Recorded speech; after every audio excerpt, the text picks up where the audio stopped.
Tripartite peace talks convened in New Delhi to foster peace between Meitei and Kuki communities amid ongoing conflict.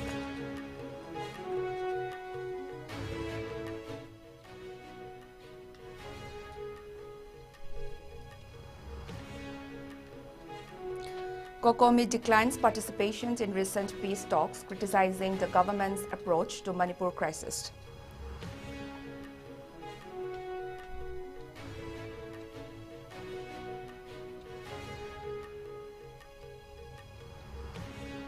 And Meitei BJP MLAs participate in Tadau Cultural Festival in Assam as Tadau community rejects link with Kuki.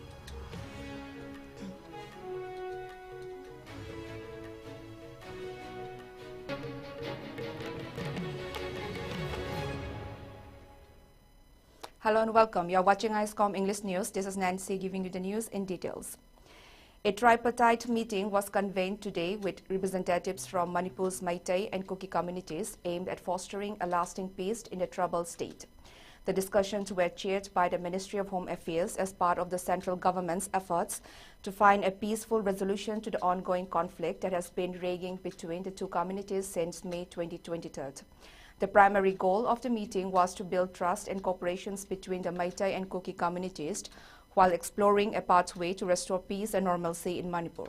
Sources reported that the talks also focused on ensuring law and order were maintained and on facilitating reconciliations between the warring factions. A 6-member delegation from the Meitei community attended, including representatives from the All Manipur United Clubs Organization, AMUCO, led by President P.H. Nando Luwang, and the Federation of Civil Society Organizations, FOX, headed by President in charge B.M. Yaima. The Kuki delegations, comprising around 9 representatives, was led by members of the Jumi Council, the apex body of the Kukizo Council, and Mar Inpi. Officials from the Ministry of Home Affairs, including Northeast Advisor A.K. Mishra, were also present at the meeting. The Coordinating Committee on Manipur Integrity, Kokomi, has announced its decision to consciously decline participation in the recent peace talks orchestrated by the Ministry of Home Affairs between the Meitei and Kuki communities. Kokomi has labeled the meeting as a stage spectacle designed to validate the narrative put forth by Union Home Minister Amit Shah in Parliament, which criticizes the ongoing crisis in Manipur as merely an ethnic conflict between the Meitei and Kuki communities, allegedly triggered by the High Court's directive on the scheduled tribe ST status for Meiteis. In a statement, Kokomi described the Union's Home Minister's portrayal of the crisis as a gross distortion of the facts. The group emphasized that the narrative ignored the deeper and more dangerous realities that have been consistently highlighted since the onset of the conflict. According to Kokomi, the government has been enabling a proxy war by supporting Chin Kuki narco-terrorist groups through the suspension of operations agreement, a policy initiated in 2005. Kokomi has asserted that the government of India is not seen as a neutral mediator by the people of Manipur, but as an active party in the conflict. Kokomi further criticized the government's approach, accusing it of employing symbolic gestures to create the illusions of progress without taking genuine steps to address the root causes of the crisis. The group stated that the recent meeting, hastily organized and attended by a select few representatives from both communities, was a tactical move to provide talking points for the Home Minister's speech in Parliament. The statement also pointed out that the government of India has failed to take any substantial measures to resolve the conflict since its outbreak and has instead avoided responsibility while continuing to support separatist elements. Kokomi reiterated its demands for meaningful dialogue, which include enforcing the rule of law, neutralizing hostile elements in the hill areas, holding accountable those who defy peace initiatives, and immediately abrogating the Sioux Agreement.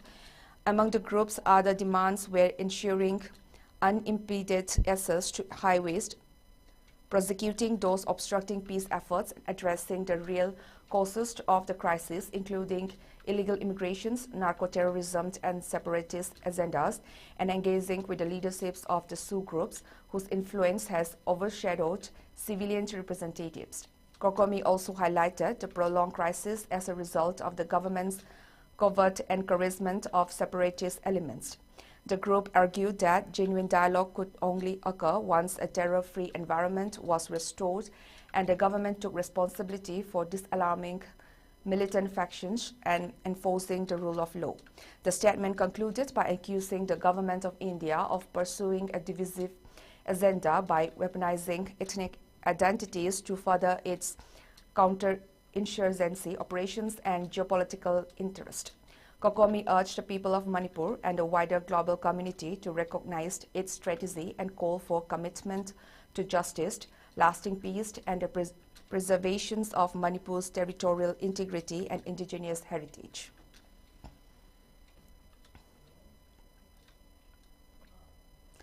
In response to a recent surge in rabies cases, the District Magistrate of Churachandpur, Darun Kumar S., has issued stringent orders under the Epidemic Diseases Act 1897 to contain the spread of the disease.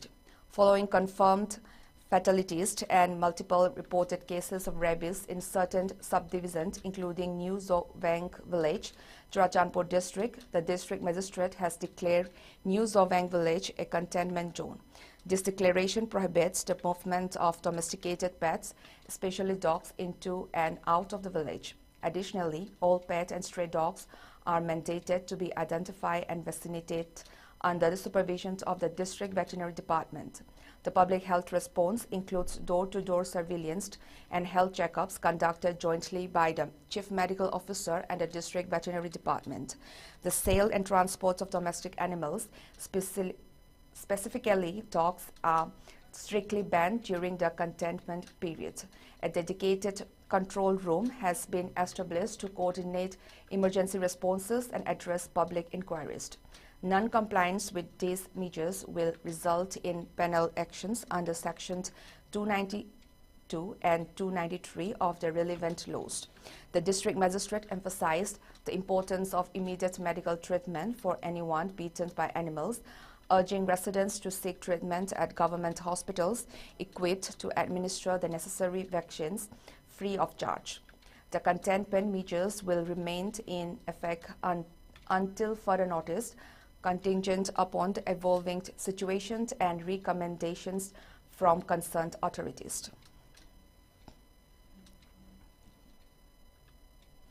In a show of cultural unity, Manipur BJP MLAs, including those from the Meitei community, participated in the first Assam state-level Hun Thado Cultural Festival 2025 held at the Rukmini Naga Auditorium in Guwahati yesterday. The festival and iconic celebrations of the Thado tribe's rich heritage saw active participations from several prominent leaders of the Thado community, further highlighting the cultural diversity of Manipur. Among the key attendees were BJP MLAs Govindas Konthaujam of Bishnupur Assembly Constituency, L. Susindro of Kurai AC, KH Ibomcha of Lamlai AC, Thongam Santi of Moirang AC, Mayanglangbam Rameshwar of Kakching AC, and Dinganglung Gangmei of Nungba AC, who joined hundreds of Thado people from across the region in a vibrant display of traditions and solidarity.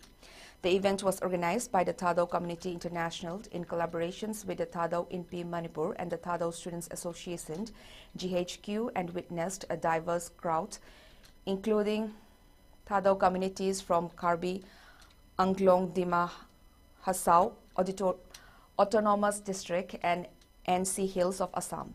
The festival served not only as a celebration of the Thado cultural identity, but also as a platform for reaffirming the tribe's historical and ethnic roots. Speaking at the event, senior BJP leader Michael Lamjanthang Haukip, a leader of the Thado community, took a firm stance on an important issue that has been a subject on debate in recent times. He emphatically clarified that the Thado tribe of Manipur is in no way linked to the Kuki community, rejecting any claims that suggest an ethnic connections between the two groups. The celebration was marked by traditional dances, music, and a display of indigenous Thado artifacts, as well as discussions on the community's social, political, and cultural aspirations. Today is a momentous day for the Thado indigenous tribe of Assam. So we all came together to unite and to celebrate our long-lost Thado cultural identity called Hun Thado Cultural Festival. It is a festival celebrated in the month of spring. It's a spring festival, and it is a celebration of the sprouting and germination of seeds which we have sown. The Thados of Karbi Anglong, Thados of the Mahasau, Thados all over the world have come together to revive the long-lost Thado cultural identity. We came here to motivate the Thados of Assam who have been rooted with the history and the culture of Assam state.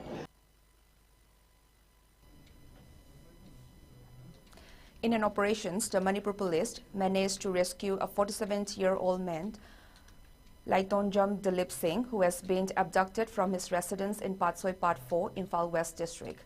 The incident, which occurred when unknown assailants arrived in white Bolero vehicle, sent shockwaves through the region.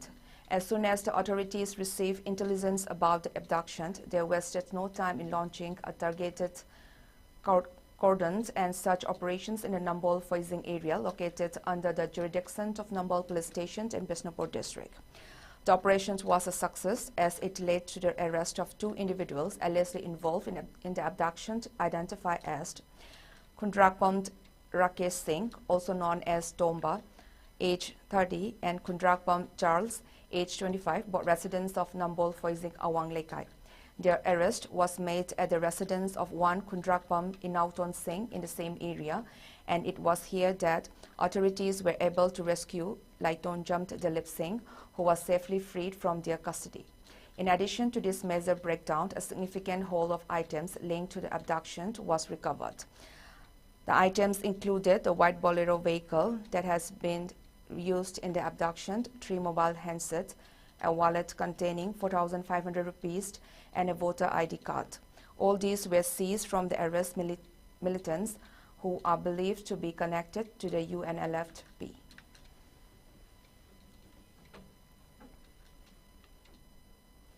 In a bid to disrupt the larger network of insurgents operating in the region, security forces launched follow-up operations in vulnerable and sensitive areas across both the hills and valley districts of Manipur. The operations, which were designed to assert control over areas suspected to harbor militant elements, led to a measured recovery of weapons and ammunition, highlighting the scale of insurgent activities in the state. The first major breakdowns occurred in the Laiso Hill area under the Kaibulamzao police station, Bishnupur district, where security forces recovered a large cache of arms.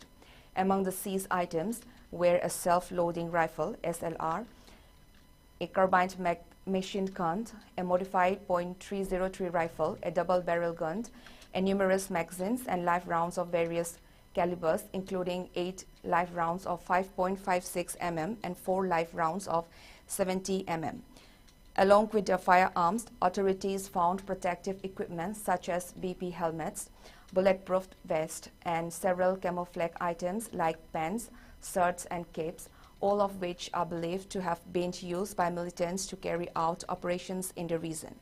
These items were recovered from various concealed locations, including plastic sacks, gunny bags, and polythene bags, indicating that insurgents were trying to hide their arsenal from authorities. The second part of the operations focused on the Kamaral area located under the Sekmai police station in Imphal West District, where more weapons and military-grade equipment were uncovered. The security forces were able to recover an additional SLR with a magazine, a modified .303 rifle, 2 pistols, and 2 air guns, among other items. Also seized were several magazines for various weapons, including a 9 mm carbine magazine and several 7.62 mm LMG magazines. In addition, security forces found an assortment of camouflage clothing, including vests, helmets, and shirts, all of which are typically used by militants in the field. These findings suggested the continued presence of armed groups in the area and their ongoing efforts to wage guerrilla warfare against the government. In a parallel operations, the security forces made another significant arrest in the region. Ahong Sambam Naubi Singh, age 42, an active member of the KCP PWZ, was arrested in the Khongsom Khebaching area of Thoubal district. Singh had been involved in extortion activities in the Khongsom area, a hotspot for such criminal operations. Upon his arrest, security forces seized a loaded M20 pistol with a magazine, 2 live rounds, a mobile phone with 2 SIM cards, and a 2-wheeler, all of which were used in the furtherance of his illegal activities. Following this, another member of the KCP, identified as Maibam Tomba Singh, also known as Loya, age 42, was arrested in a subsequent operations. Tomba was detained from his residence in Kurai Kongpal Laisram Lekai in Imphal East District. A search of his property led to the recovery of a 9 mm pistol with 6 live rounds, 2 mobile phones, and 2 SIM cards, all linked to his extortion activities and involvement in insurgent networks.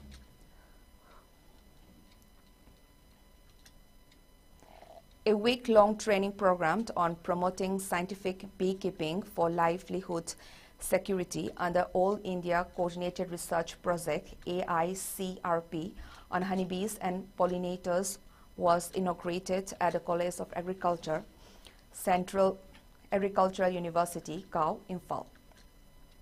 The event was organized by the AICRP, ICAR, Indian Agricultural Research Institute, New Delhi, with the aim of empowering local farmers and promoting scientific beekeeping techniques for livelihood enhancement. The program was formally inaugurated by Professor Indira Sarangtem, Dean of the College of Agriculture, KAU, Imphal, who graced the occasions as a chief guest.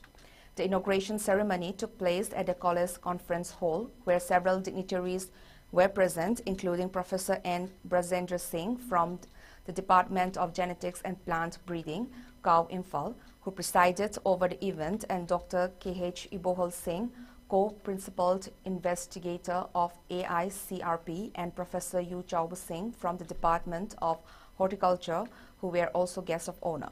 In her inaugural address, Professor Indira Sarangtem emphasized the importance of scientific training and its potential to improve the livelihoods of local farmers in the region.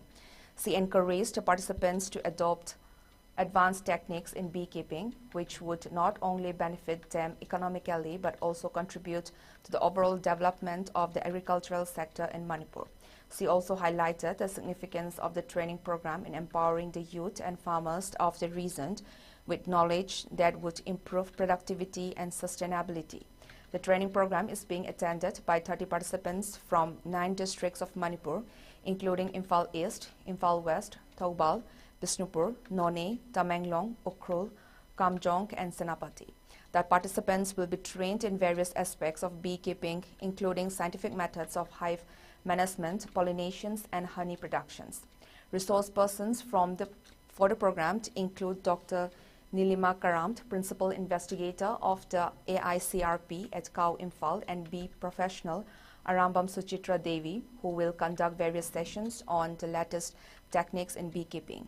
The training program also includes interactive sessions, which will allow participants to share their experiences and learn from experts in the field.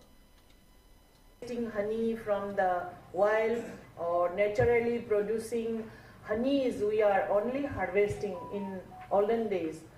But now we are in a trend of this culturing or rearing of honeybee and their harvesting of honeybee, then byproducts of honeybee. Because continuous years we are starting, and when this a creep honeybee comes, then we started,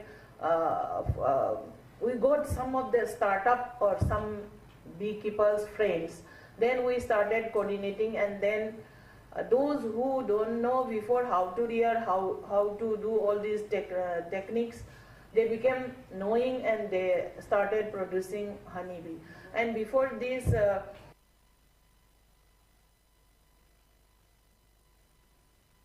Singh, a member of the All Manipur Kidney Transplant Patients Welfare Association, made the state proud by winning a silver medal in the 5,000-meter race walk at the National PZI Transplant Games 2025 held in Chandigarh.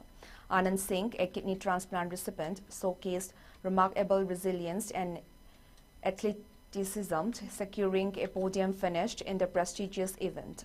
Upon his return to Imphal, Anand Singh was warmly welcomed at the Imphal International Airport by his fellow members of the association who expressed their pride and admirations for his achievement. The welcoming ceremony was further graced by the members of the Silent Digital team and youth workers from the Thamnapokpi Youth Workers Club who gathered to honor his accomplishments.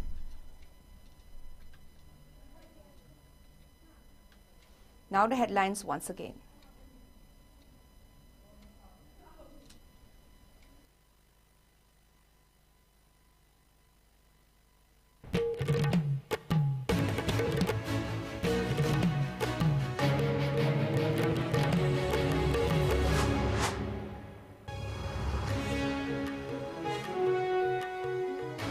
Peace talks convened in New Delhi to foster peace between Meitei and Kuki communities amid ongoing conflict.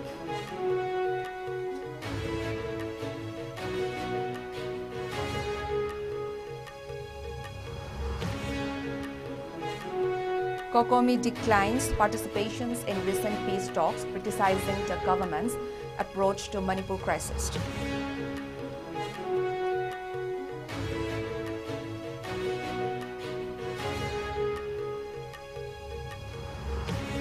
And Meitei BJP MLAs participate Hun Thadao Cultural Festival in Assam as Thadao community rejects link with Kuki.